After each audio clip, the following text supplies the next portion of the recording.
Om Sai Ram, this is Sai Satcharitra, Chapter 10. Sai Baba's Mode of Life. Remember him always with love, for he was engrossed in everyone's welfare and was immersed in his self. To remember him is to solve the riddle of life and death. This is the best and easiest of sadhanas as it involves no expenditure. A little exertion here brings great rewards. So, as long as our senses are sound, we should, every minute of our lives, practice this sadhana. Everything else is illusory, and the Guru is God. If we believe in the Sadguru's holy fate, he can change our fortune for the better. If we serve him well, we get rid of our samsara. We need not study any philosophy like Jnana and the Mimamsa. If we make him our helmsman, he can easily help us cross the sea of all our pain and sorrows. Just as we trust the helmsman in crossing rivers and seas, we have to trust our Sadguru in getting over the ocean of worldly existence. The Sadguru looks at the intense feelings and devotion of his devotees and endows them with the knowledge and eternal bliss. In the last chapters, Baba's mendicancy devotees' experience and other subjects were dealt with. Let the readers now hear where and how Baba lived, how he slept, and what he thought. Baba's wonderful bed. Let us first see where and how Baba slept. Mr. Nana Sahib Dangle bought Sai Baba a wooden plank 6 feet in length and only 3/4 of a foot in breadth. Instead of putting the plank on the floor and sleeping on it, Baba tied it like a swing to the rafters of the masjid with old rags and commenced to sleep upon it. The rags were so thin and worn out that it was a miracle that they could bear even the weight of the plank itself, let alone the weight of Baba. But somehow, it was Baba's sheer Leela that the worn out rags sustained the plank with the weight of Baba on it. At each of the 4 corners of this plank, Baba lighted pantis, small earthen lamps, and kept them burning the whole night. It was a sight for the gods to see Baba sitting or sleeping on this plank. It was a wonder to all how Baba got on and off the plank out of curiosity. Many careful observers kept watching the process of mounting and dismounting, but none succeeded in figuring it out. As crowds began to gather to watch this wonderful beat, Baba one day broke the plank into pieces and threw it away. Baba had all the 8 Siddhis powers at his command. He never practiced or craved for them. They came to him naturally as a result of his perfection. Sagun manifestation of Brahman. Though Sai Baba looked like a man 5 feet 3 inches in height, he dwelt in everyone's heart inwardly. He was unattached and indifferent, but outwardly he longed for public welfare, while inwardly he was disinterested. He looked full of desires on the outside, while inwardly an abode of peace. He looked restless on the outside, on the inside he had the strength of Brahman, while outwardly he acted like the devil. Inwardly loved Advaita, union or monism, while outwardly he got entangled with the world. Sometimes he looked upon everyone with affection, at times he threw stones at them. Sometimes he scolded them, while at times he embraced them, and was calm, composed, tolerant, and well balanced. He was always engrossed in the self and was well disposed towards his devotees. He always sat on one asan and never travelled. His sakta was small stick, and he always carried in his hand. He was calm and thought-free. He never cared for wealth or fame and lived by begging. This was his life he led. He always said the words Allah Malik, God is the real owner. Entire and unbroken was his love for his devotees. He was the mine or warehouse of knowledge of the self and was full of divine bliss. Such was the divine form of Sai Baba, boundless, endless, and undifferentiated. the principle which envelops the whole universe, from a stone pillar to Brahma, incarnated in Sai Baba. People who were very fortunate got this treasure trove in their hands, while those people who did not know the real worth of Sai Baba took him to be a mere human being and continue to remain miserable. His stay in Shirdi and probable date of birth. No one knew of Baba's parents and his date of birth, but it can be determined approximately by his stay in Shirdi. Baba first came to Shirdi when he was about 16 years old and stayed there for 3 years. Then all of a sudden he disappeared for some time. He reappeared after some time in the Nizam state near Aurangabad and again came to Shirdi with the marriage party of Chand Patil. When he was about 20 years old, since then he lived in Shirdi for a period of 60 years, after which Baba took his Mahasamadhi in the year 1918. From this we can see that the year of Baba's birth is approximately 1813 AD. Baba's mission and advice. Saint Ramdas 1608-1681 flourished in the year the 17th century and fulfilled to a great extent his mission of unity and harmony between religions. But within 2 centuries after him, the split between the two communities, the Hindus and the Muslims, widened again, and Sai Baba came to bridge the gulf. His constant advice to everyone was to this effect: Ram, the god of the Hindus, and Rahim, the god of the Muslims, were one and the same, and there was not the slightest difference between them. Then why should their devotees quarrel? You ignorant folk should join hands and bring both communities together. Act sanely, and thus you will gain your object of unity. It is not good to dispute and argue, so don't argue and don't emulate others. The Lord will protect you. Yoga, sacrifice, penance, and knowledge are the means to attain God. If anyone does any evil unto you, do not retaliate. If you can do anything, do some good unto others. This, in short, was Sai Baba's advice to everyone, and this will stand you in good stead both in material and spiritual matters. Sai Baba as a Sadguru. There are different types of gurus on earth.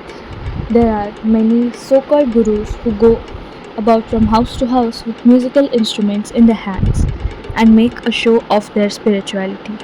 They blow mantras into the ears of their disciples and extract money from them. They profess to teach piety and religion to their disciples, but are themselves impious and irreligious. Sai Baba never thought of making the least show of his worth. He had no body consciousness, but he had great love for his disciples. There are two kinds of gurus: niyat, appointed, and aniyat, unappointed. The latter, by their advice, develop the good qualities in us, purify our hearts, and set us on the path of salvation. But contact with the former dispels the sense of difference between us and the divine. There are various gurus imparting to our various kinds of worldly knowledge, but he who fixes in our nature, self, and carries us beyond the ocean of worldly existence is the Sadguru. Sai Baba was such a Sadguru. His greatness is indescribable. If anybody went to receive his darshan, Baba, without being asked, would give every detail of the seeker's past, present, and future life. He saw divinity in all beings, friends, and foes were alike to him, disinterested and equally balanced. He obliged evildoers. He was the same in prosperity and adversity. Doubts never affected him. Though he possessed a human body, he was not in the least attached to his body or house. Though he looked embodied, he was really disembodied. Blessed are the people of Shirdi who worshipped Sai as the god while eating, drinking, working in their backyards and fields and doing various household chores. They always remembered Sai and sang his glory. They knew no other god except Sai. How can one describe the love and sweetness of the women of Shirdi? They were quite ignorant, but their pure love inspired them to compose poems or songs in their simple rural language. Letters or learning. They had none. Yet, one can still discern real poetry in their simple songs. It is not intelligence but love that inspires real poetry. Real poetry is the manifestation of true love, and this can be seen and appreciated by intelligent listeners. A collection of these folk songs is desirable, and Baba, willing, some fortunate devotee may undertake the task of collecting and publishing these folk songs either in the Sai Leela magazine or separately as a book. Baba's humility. The Lord is said to have six qualities: fame, wealth, non attachment, knowledge, grandeur, and generosity. Baba had all these in him. He incarnated in the flesh for the sake of his devotees. Wonderful was his grace and kindness. He drew his devotees to him from afar for the sake of his devotees. Baba spoke such words that for the goodness of speech one dare not utter. He is a specimen. Baba spoke the following humble words: Slave of slaves, I am your debtor. I am satisfied at your darshan. It is a great favor that I saw your feet. I am an insect in your etc. I consider myself blessed thereby. What humility is this if anybody thinks that by pushing this, any disrespect is shown to Sai? We beg his pardon and atone for this. We sing and chant Baba's name. Though Baba seemed outwardly to enjoy sense objects, he had no taste for them or even the consciousness of enjoying them. Though he ate, he had no sense of taste, and though he saw, he never felt any interest in what he saw. Regarding passion, he was as perfect, as celibate as Hanuman. He was not attached to anything, he was pure consciousness, the resting place of desire, anger, and other feelings. In short, he was disinterested, free, and perfect. A striking instance may be cited in illustration of this statement. Nanavalli. There was in Shirdi a very quiet and cruel fellow named Nanavalli. He used to look after some of Baba's stores. He once approached Baba, who was seated, and asked him to get up. As he wanted to occupy the seat, Baba at once got up and left the seat, which Nanavalli occupied. After sitting there a while, Nanavalli got up and asked Baba to take his seat. Then Baba sat on the seat and Nanavalli fell at his feet and went away. Baba did not show the slightest displeasure in being dictated and outlisted. Nanavalli loved Baba so much that he breathed his last on the 13th day of Baba's Mahasamadhi, the abandonment of his mortal form. The easiest path. The stories of the saints and being in their company. Though Sai Baba acted like an ordinary man, his actions showed extraordinary intelligence and skill. Whatever he did was done for the good of his devotees. He never prescribed any yogic postures, regulation of breathing, or any rites to his devotees, and nor did he blow any mantra into their ears. He told them to forget all cleverness and always remember the word Sai. Sai. If you do that, he said, all your shackles will be removed and you will be free. Sitting between 5 fire sacrifices, chanting in eightfold yoga are only for some people. They are of no use to the others. The function of the mind is to think. It cannot remain for a minute without thinking. If you give it a sense object, it will think about it. If you give it to a guru, it will think about the guru. You have heard attentively the greatness of grandeur Sai. And this is the natural remembrance, worship, and kirtan of Sai. Hearing the stories of the saint is not as difficult as the other sadhanas mentioned above. They dispel all fear of the samsara, worldly existence, and take you on the spiritual path. So, listen to these stories, meditate on them, and assimilate them. You may do or attend to your worldly duties, but give your mind to Sai and the stories, and then he is sure to bless you. This is the easiest path, but why doesn't anyone take to it? The reason is that without God's grace, we do not get the desires to listen to the stories of the saints. With God's grace, everything is smooth and easy. Hearing the stories of the saints is, in a way, keeping their company. The importance of the company of saints is great. It removes our body consciousness and egoism. destroys completely the chain of our birth and death, cuts asunder on all the knots of the heart, and takes us to God, who is pure consciousness. It increases our detachment from sense objects, makes us quite indifferent to pleasure and pains, and leads us to the spiritual path. And if you know no other sadhana, such as saying God's name, worship, or devotion, but if you take refuge in saints wholeheartedly, they will carry you safely across the ocean of worldly existence. It is for this reason that saints manifest themselves in this world. Even sacred rivers such as Ganges, Godavari, Krishna, and Kaveri, which wash away the sins of the world, desire that saints should come to them for a bath and purify them. Such is the grandeur of the saints. It is on account of our store of merits in past births that we have attained the feet of Sai Baba.